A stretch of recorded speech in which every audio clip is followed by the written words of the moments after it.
Good morning दोस्तों।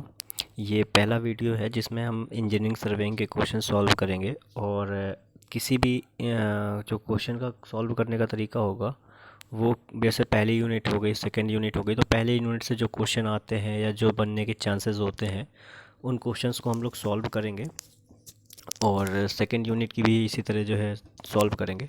Second unit, third unit, इसी तरह करके हम क्या करेंगे, अपनी सारी यूनिट्स को कवर अप करेंगे क्वेश्चंस के थ्रू। और जो जितने भी क्वेश्चंस होंगे वो क्वेश्चन ऐसे होंगे या तो किसी एग्ज़ाम में आ चुके होंगे या किसी आने की प्रोबेबिलिटी होगी। ठीक है, तो सॉल्व करते हैं। ऐसे ही क्वेश्चन के साथ हम स्टार्ट करते हैं इंजीनियरिंग सर्वेइंग का ये पहला वीडियो। और अगर किसी को कोई भी डाउट होता है तो अपने कमेंट्स में नीचे लिख देगा अपने डाउट्स को। तो जैसे पॉसिबल होगा, चाहे वो जिस भी तरह से पॉसिबल होगा उस तरह उसको सॉल्व करवा दिया जाएगा। ठीक है, चलिए हम स्टार्ट करते हैं पहला क्वेश्चन। तो यहाँ पर पहला क्वेश्चन दिया हुआ है आपको, यहाँ पर कुछ 10 सेकंड का टाइम दूंगा कि आप पढ़ें और अपने में से समझें, फिर इसके बाद हम नेक्स्ट क्वेश्चन में जंप करेंगे।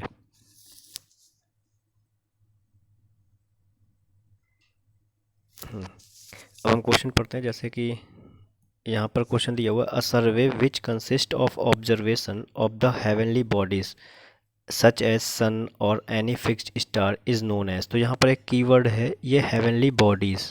यहाँ पर जो कीवर्ड है ये पहचानना है हमको, हेवनली बॉडीज़ है।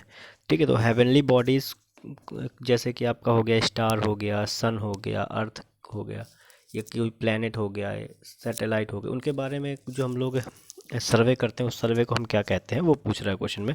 तो पहला यहाँ पर दिया ऑप्शन में कैडेस्ट्रल सर्वे। कैडेस्ट्रल सर्वे हम वहाँ पर करते हैं जहाँ पर हमें कोई प्रॉपर्टी लाइन डिफाइन करनी हो या किसी गांव, खेत की, गांव की जो है प्रॉपर्टी लाइन या बाउंड्री लाइन बताना हो, या किसी कंट्री की हो या किसी स्टेट की हो, डिस्ट्रिक्ट की हो, जहाँ पर हमें किसी चीज़ की बाउंड्री बतानी हो, वहाँ पर हम इस सर्वे को कंडक्ट करते हैं। और एस्ट्रोलॉजिकल सर्वे तो होगा नहीं, हेवन सर्वे भी नहीं होता, एस्ट्रोनॉमिकल सर्वे होता है। तो यहाँ पर जो ऑप्शन देखा जाएगा वो ऑप्शन सी सही होगा। ठीक है, पहला क्वेश्चन का ऑप्शन क्या है, सी सही है। नेक्स्ट क्वेश्चन में हम देखते हैं यहाँ पर सेकंड क्वेश्चन, आप पढ़िए।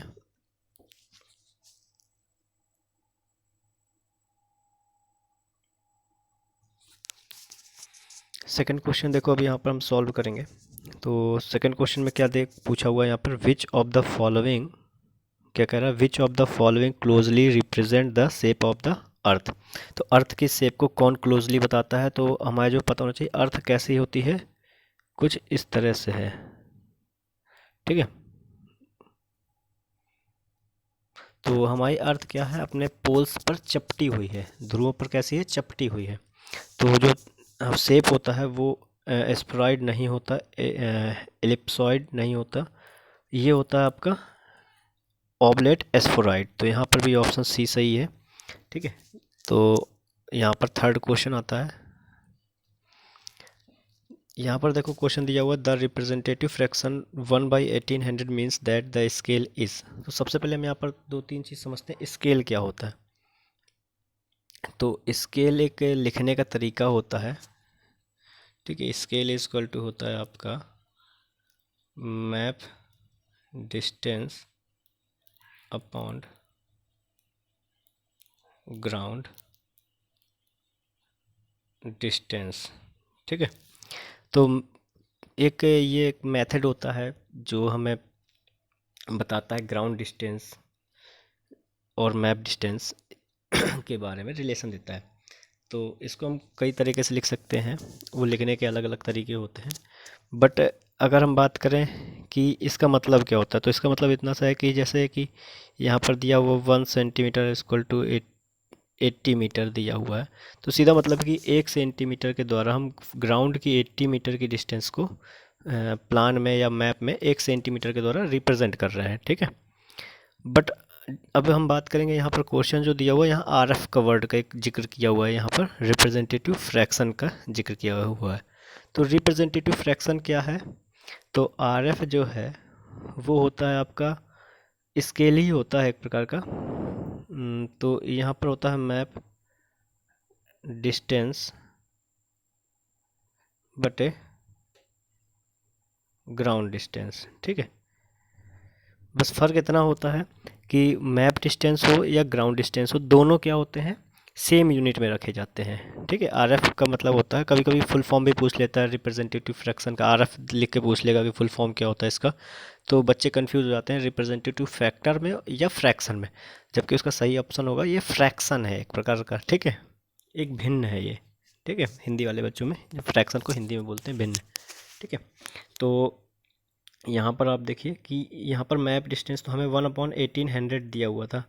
ठीक है, तो अगर हम इसको, अगर आर एफ दिया हुआ है तो इसका मतलब दोनों सेम यूनिट में होंगे, तो हम इसको क्या लिख सकते हैं, 1 centimetre is equal to 1800 centimetre. और 1800 सेंटीमीटर को मीटर में बदलेंगे तो क्या बन जाएगा, 18 मीटर। तो हम कह सकते हैं 1 centimetre is equal to 18 metre. तो ऑप्शन देखो यहाँ पर कहीं पे कुछ मैच कर रहा है इसमें से। हाँ, यहाँ पर देखो क्वेश्चन एक बार फिर से देख लो, तो यहाँ पर ऑप्शन नंबर सी सही है। कौन सा, ऑप्शन नंबर सी सही है। फिर नेक्स्ट क्वेश्चन देखो, यहाँ पर पढ़ो,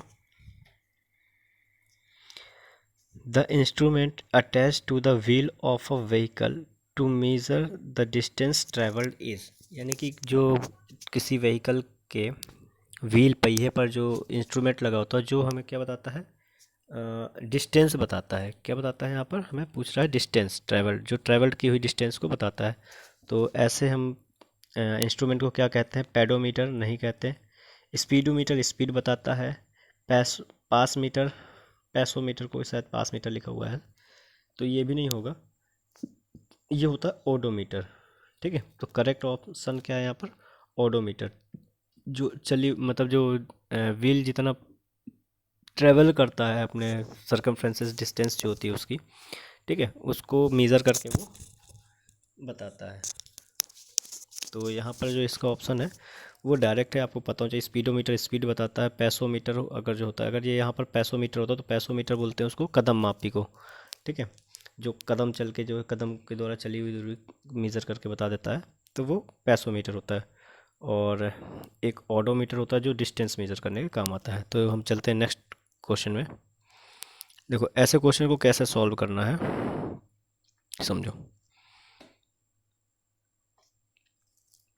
क्वेश्चन पढ़ लिया, यहाँ पर क्वेश्चन पढ़ना है आपको।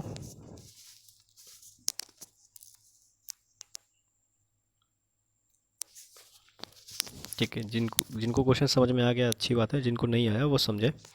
यहाँ पर दिया हुआ है कि the scale which is given a plan of return S 1:200 if the original length of 10 centimeter on the plan has now shrunk 9.8 centimeter. Determine the actual distance denoted by a line which is currently 10 centimeter. ठीक है, यहाँ पर ऐसा कह रहा है कि एक प्लान है जो 1:200 के स्केल में बनाया हुआ था ओरिजिनली, बट प्लान में जो है 10 सेंटीमीटर की जो लाइन थी वो श्रंक हो चुकी है समय के साथ, जो है पेपर में या किसी क्लॉथ वगैरह पे बनाया था तो वो श्रंक कर गया है। तो वो जो लाइन है वो अब कितनी हो गई है, 9.8 सेंटीमीटर की हो गई है। तो अगर हम श्रंक्ड इस जो कपड़ा हो गया या कागज़ जो भी जिसमें हमारा प्लान बना हुआ था, अगर उसमें अगर 10 सेंटीमीटर की लाइन हम ड्रॉ करें तो वो कितने मीटर की एक्चुअल ग्राउंड में डिस्टेंस को रिप्रेजेंट करेगा। ठीक है, तो ऐसे क्वेश्चंस को बड़ी इजीली ही सॉल्व हो जाते हैं। बस इसमें हमें कुछ चीज़ें ध्यान में रखनी होती है कि यहाँ पर ऐसे क्वेश्चन में हमें 2-3 चीज़ें जाननी होती हैं। एक, सबसे पहले हमें पता होना चाहिए कि श्रंक्ड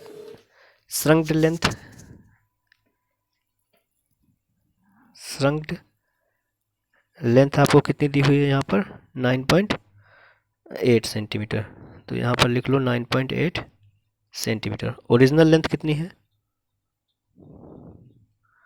ओरिजिनल लेंथ है आपकी 10 सेंटीमीटर। और क्या दिया हुआ है, ओरिजिनल स्केल कितना दिया हुआ है,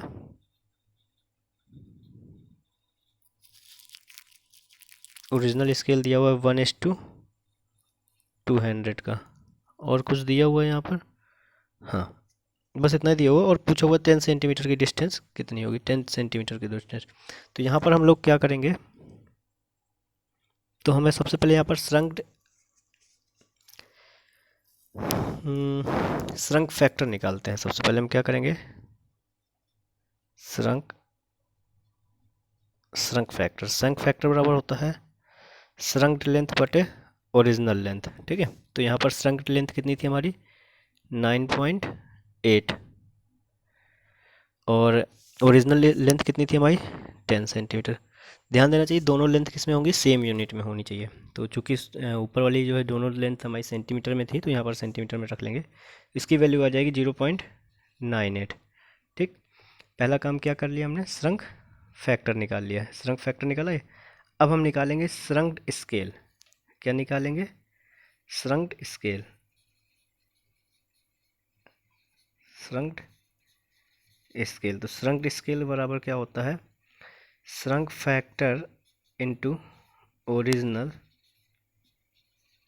स्केल। ठीक है,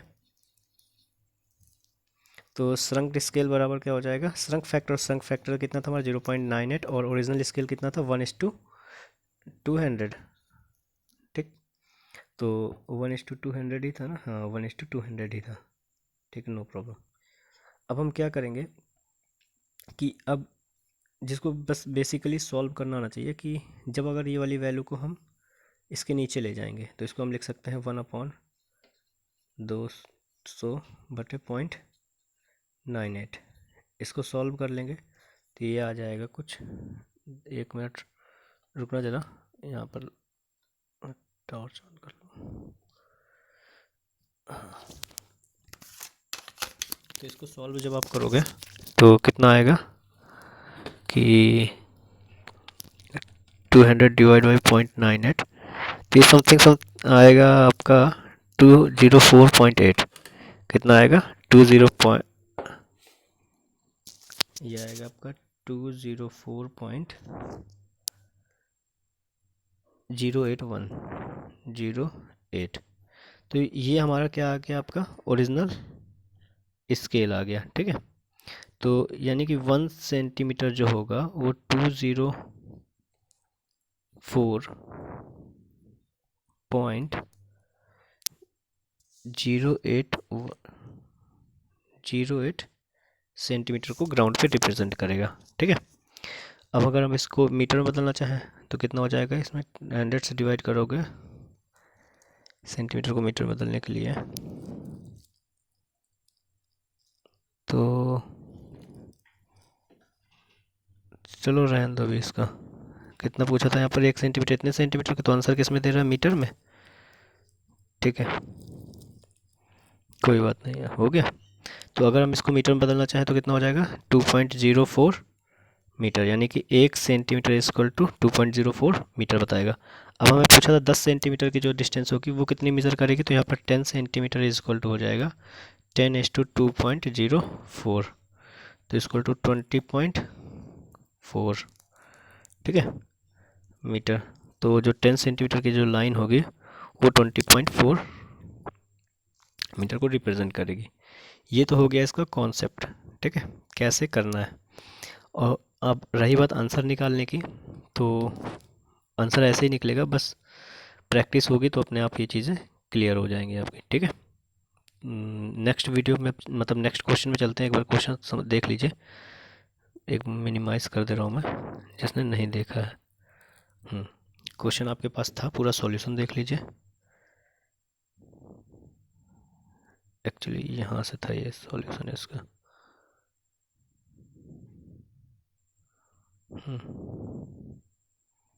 ठीक है, फिर यहाँ पर देख लीजिए।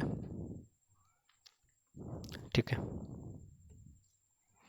नेक्स्ट क्वेश्चन देखिए, यहाँ पर कह रहा है, सेम क्वेश्चन है कि the plan of a map was photocopied to a reduced size such that a line generally 120 mm measures 90 mm. The original scale of the plan is 1:1000. What will be the revised scale? तो last वाले question में हमने क्या किया हुआ था कि ये हमें 10 सेंटीमीटर इतनी वैल्यू हमको एक्स्ट्रा निकालनी पड़ी थी। ठीक है, क्योंकि यहाँ पर 10 सेंटीमीटर में पूछा था कितना रिप्रेजेंट करेगा, तो ये आपका यहाँ से निकाला था रिवाइज्ड स्केल। ये क्या था आपका, ये रिवाइज्ड स्केल की वैल्यू है, ये यहाँ पर आई थी, एक्चुअली ये आ गई थी यहाँ पर रिवाइज्ड स्केल, या श्रंक्ड स्केल बोल दो। तो सेम कॉन्सेप्ट पे करना है क्वेश्चन, तो इसको मैं आपको होमवर्क दे रहा हूँ, आप खुद करके ट्राई करिए इसको। ठीक है, पीछे वाले सेम क्वेश्चन पे चलना है, पहला काम क्या करना है आपको, सबसे पहला काम करना है यहाँ पर कि आपको श्रंक्ड फैक्टर निकालना है, जबकि ओरिजिनल श्रंक्ड लेंथ बटे ओरिजिनल लेंथ, तो श्रंक लेंथ कितनी थी 90 mm, तो यहाँ पर 90 डिवाइड बाई 120, 0 का 3 चौको 12, 3/4, ठीक है। उसके बाद क्या था, ये काम हो गया हमारा। फिर इसके बाद चाहो तो इसको 427 चार 4 आएगा, ठीक है। तो इसके बाद क्या करना होता है हमको, RF आप मतलब क्या निकालेंगे हम, स्केल निकालते हैं, रिवाइज्ड स्केल, ठीक है। तो श्रंक स्केल बोल दो, SH shrunk scale, SCAL, shrunk scale बराबर होता है shrunk factor into original scale. तो श्रंक फैक्टर कितना निकाला हमारा, यहाँ पर निकला हमारा 3/4 इंटू ओरिजिनल स्केल कितनी थी 1:1000, चलो ठीक है 1/1000। तो इसको जब सॉल्व करेंगे तो कितना आ जाएगा, तो आ जाएगा ऊपर, तो इसको लिख देंगे हम 1/4000 डिवाइड बाई 3, समथिंग 1333.33 ही आएगा, ठीक है। तो ये बनेगा आपका 1/1333.33। ये क्या हो गया आपका, रिवाइज्ड स्केल बोल दो या इसी को श्रंक्ड स्केल बोल दो, ठीक है। तो अगर हम इसको मीटर लिखना चाहें तो ये भी मीटर में हो जाएगा, ये अगर सेंटीमीटर में लिखें तो फिर ये भी सेंटीमीटर में बताएगा, ठीक। तो यहाँ पर हम लिख सकते हैं कि 1 centimetre is equal to 1333.33 centimetre. तो इसमें सेंटीमीटर में पूछा हुआ है, तो हाँ तो डायरेक्ट है, ऑप्शन में दिया हुआ है यहाँ पर सी ऑप्शन में, जो कि करेक्ट है। तो इसका भी ऑप्शन सी जो है क्या होगा, करेक्ट होगा, ठीक है। समझ में आ गया कैसे करना है, कि सबसे पहले श्रंक फैक्टर पता चल जाए। अगर श्रंक फैक्टर पता चल गया तो श्रंक फैक्टर से हम निकाल लेंगे श्रंक स्केल, श्रंक स्केल से हम shrunk factor into original scale लगा कर निकाल देंगे। जब श्रंक अगर स्केल पता चल गया तो अब श्रंक स्केल में कोई वैल्यू दे देगा तो वैल्यू आप सॉल्व कर लोगे, और अगर वैल्यू नहीं देता है तो फिर आप डायरेक्ट सॉल्व कर लोगे, ठीक है। अगर आपसे श्रंक स्केल पूछा तो आप श्रंक स्केल ही निकाल के बता दोगे, ठीक। नेक्स्ट क्वेश्चन में चलते हैं। नेक्स्ट क्वेश्चन देखिए कितने एग्ज़ाम में पूछा हुआ है। यहाँ पर GPSC में पूछा, गुजरात में पूछा, राजस्थान में पूछा, GPSC में, फिर राजस्थान में, फिर GW में, फिर यू उत्तराखंड में भी पूछा है। न जाने कितने एग्ज़ाम में ये क्वेश्चन पूछा हुआ है। तो इस क्वेश्चन की इंपॉर्टेंस देखिए आप कितनी है। तो यहाँ पर पूछा हुआ है आपसे, क्वेश्चन क्या कह रहा है कि the type of surveying in which the curvature of earth is taken into account is called. तो देखो यहाँ पर ऐसे सर्वे जिसमें हम जो अर्थ की कर्वेचर को कंसीडर करते हैं उन सर्वे को हम बोलते हैं जियोडेटिक सर्वे, ठीक है। तो जियोडेटिक प्लेन सर्वेइंग क्या होती है कि ऐसे सर्वे होता है जिसमें हम अर्थ की सरफेस को प्लेन कंसीडर करके सर्वे करते हैं, और प्लेन सर्वेइंग जो हम लोग करते हैं वो जनरली 195.5 किलोमीटर स्क्वायर तक लेके चलते हैं, ठीक है। प्लेन, इससे अगर ऊपर एरिया है तो आप जियोडेटिक सर्वे को कंसीडर करोगे। बट अगर कभी कभी पूछ लेता है कि upper limit plane table surveying की मतलब है, प्लेन टेबल सर्वे बोल रहा हूँ, प्लेन सर्वेइंग की जो है अपर लिमिट कितनी होती है, तो 250 किलोमीटर स्क्वायर तक हम रिलायबल होता है प्लेन सर्वेइंग, ठीक है। बट हम जनरली कितना करते हैं उसको 195 किलोमीटर से अगर ऊपर है तो हम लोग कंसीडर कर लेते हैं जियोडेटिक सर्वेइंग में, ठीक है। तो ये डाटा आपने लिख लिया होगा। तो क्वेश्चन देखते हैं हम यहाँ पर, जो क्वेश्चन था तो यहाँ पर इसका आंसर क्या होगा, तो इसका आंसर क्या होगा, ए होगा, ठीक है। कि ऐसे सर्वेइंग जिसमें हम अर्थ की कर्वेचर को कंसीडर करते हैं वो क्या कहलाता है, जियोडेटिक सर्वेइंग कहलाता है। नेक्स्ट क्वेश्चन क्या है, a diagonal scale is use to read. जो डायगोनल स्केल होती है वो सबसे पहले देखो, स्केल हम पीछे बता चुके हैं, स्केल बराबर क्या होता है, मैप डिस्टेंस बटे ग्राउंड डिस्टेंस होता है। एक तरीका होता है जिसमें हम लोग ग्राउंड में डिस्टेंस को मैप में रिप्रेजेंट करने का एक तरीका होता है, ठीक। अब देखो स्केल होते हैं जनरली दो प्रकार के, एक होता है प्लेन स्केल, फिर एक होता है डायगोनल स्केल। ठीक है, तो प्लेन में ओनली 2 यूनिट तक हम मेज़र कर सकते हैं, जैसे इकाई और दहाई के अंक तक, या यूनिट और टेंथ के प्लेस तक ही मेज़र कर सकते हैं। जबकि हम जो डायगोनल स्केल होता है उसमें हम लोग 3 यूनिट्स को मेज़र कर सकते हैं, जैसे इकाई के अंक को, दहाई के अंक को और सैकड़े के अंक तक हम इसको अच्छे से मेज़र कर सकते हैं। ठीक है, रीड कर सकते हैं या मेज़र कर सकते हैं।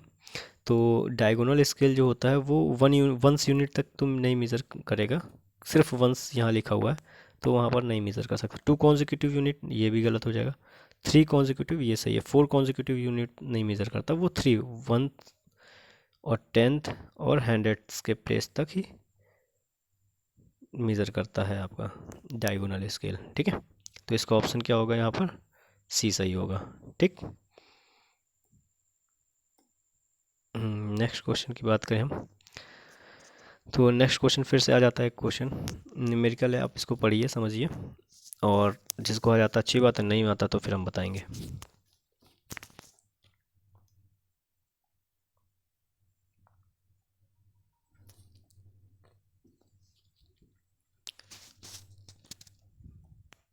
चलिए ठीक है, अब हम बताते हैं इस क्वेश्चन को।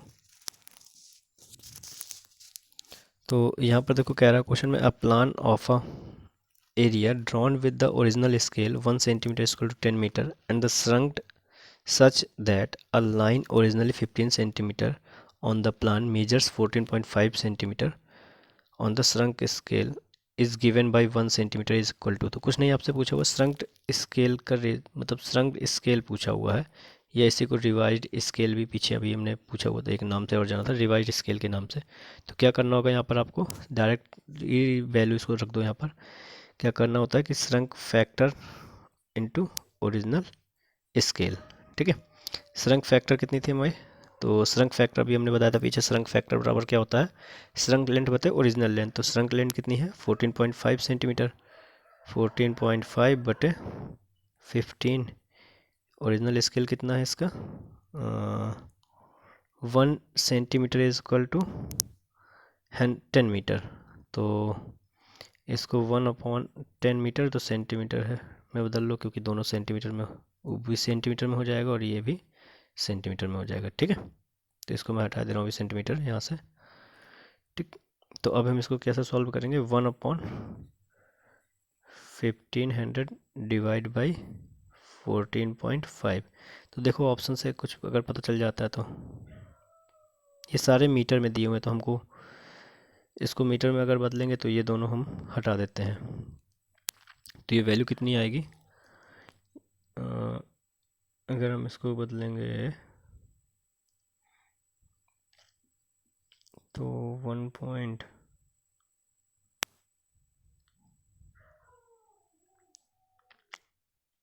सेंटीमीटर, सेंटीमीटर और मीटर में ही दे रखा हुआ है।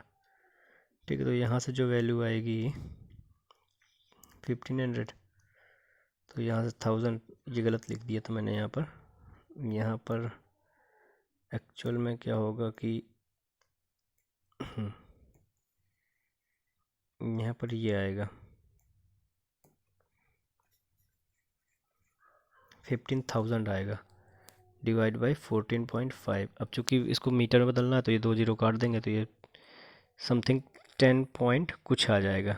अब देख लेते हैं ऑप्शन से अगर बन जाती है बात तो, हाँ, तो 10 पॉइंट यहाँ पर 34 भी है और 10.97 है। अब इसको जो है सॉल्व कर लेते हैं, तो जब इसको सॉल्व करेंगे तो 150 डिवाइड बाई 14.5, तो 150 डिवाइड बाई 14.5, तो 10.34 आ रहा है आंसर। तो इसको सॉल्व करने पर 1/10.34 आएगा, और जनरली इसको सॉल्व भी कर सकते हैं, कोई बहुत बड़ा कैलकुलेशन नहीं है। इसको अगर आप सॉल्व करना चाहो 5 से, तो 5 2 ज़ा 10 और 0 बचा, तो 0.4 पन्नम 45 5 15 30, तो 3 दहम 30, समथिंग 2.9 का अगर 30 में डिवाइड दोगे तो समथिंग 10.34 ही आएगा, क्योंकि 11 टाइम्स जाने का कोई चांसेस ही नहीं बनता यहाँ पर। ठीक है, तो इसको सॉल्व करना जनरली कैलकुलेशन ही है और कुछ नहीं है, बस कॉन्सेप्ट जो था वो मैंने बता दिया आपको। ठीक है, एक बार देख लो क्या क्या किया हमने। सबसे पहला काम यहाँ पर श्रृंख फैक्टर निकाल लो। बट हमने यहाँ पर चूँकि पीछे पहले बता चुके हैं कि कैसे निकालना होता है, तो हम यहाँ पर डायरेक्ट एक इक्वेशन बना दी हमने इसकी। तो श्रृंख स्केल बोलो या रिवाइज्ड स्केल बोलो, एक ही बात है। तो ये क्या होता है, श्रृंख फैक्टर इनटू ओरिजिनल स्केल। तो श्रृंख फैक्टर की वैल्यू क्या होती है, श्रृंख लेंथ बता ओरिजिनल लेंथ, जो कि हमने यहाँ पर लिख दिया था। ओरिजिनल स्केल आपको 1:1000 दिया होता, क्योंकि 1 मीटर में 10 मीटर, 1 सेंटीमीटर बराबर 10 मीटर, तो मीटर में 100 से मल्टीप्लाई कर देंगे तो सेंटीमीटर में बदल जाएगा। ठीक है, अब हमने ऑप्शन देखे तो ऑप्शन यहाँ पर हमको सारे मीटर में दिखा रहा था, तो हमें फिर से सॉल्व करना था। तो हमने इसको सॉल्व कर दिया कि ये हो गया 1/15 है 1000/14.5। तो यहाँ पर कुछ काटा पीटी की और सॉल्व कर दिया। सॉल्व करने पे आपकी वैल्यू जो आ रही थी 10 पॉइंट समथिंग कुछ आ रही थी, बट एग्जैक्ट जब सॉल्व किया तो कितना रहा 10.34। यहाँ से हमने ऑप्शन दे दिया। ठीक है, ऑप्शन के अकॉर्डिंग ऑप्शन नंबर यहाँ पर क्या होगा, ए होगा। ठीक, अब देखो ये जो क्वेश्चन है कि 1 सेकेंड इज इक्वल टू, तो सबसे पहले पता होना चाहिए कि जो 180 डिग्री इज इक्वल टू होता है पाई रेडियन। ठीक है, ऑप्शन क्या दिया हुआ है आपको, सारे में रेडियन दिया हुआ ना, तो रेडियन बताया है। तो यहाँ से निकाल क्या लिख लेंगे हम, यहाँ से लिख लेंगे हम कि 1 डिग्री बराबर हो जाएगा पाई बाई 180 रेडियन। ठीक है, तो 1 डिग्री में कितने मिनट होते हैं, 60 मिनट होते हैं। तो लिखेंगे पाई बाई 180 रेडियन। तो 1 मिनट बराबर हो जाएगा आपका पाई बाई 60 इंटू 180 रेडियन। अब 1 सेकंड में होता है आपका 1 मिनट में होता है 60 सेकंड, तो इसको लिख सकते हैं हम 60 सेकंड इज इक्वल टू हो जाएगा पाई बाई 60 इंटू 180 रेडियन। ठीक है, अब 60 सेकंड को हमें 1 सेकंड लिखना,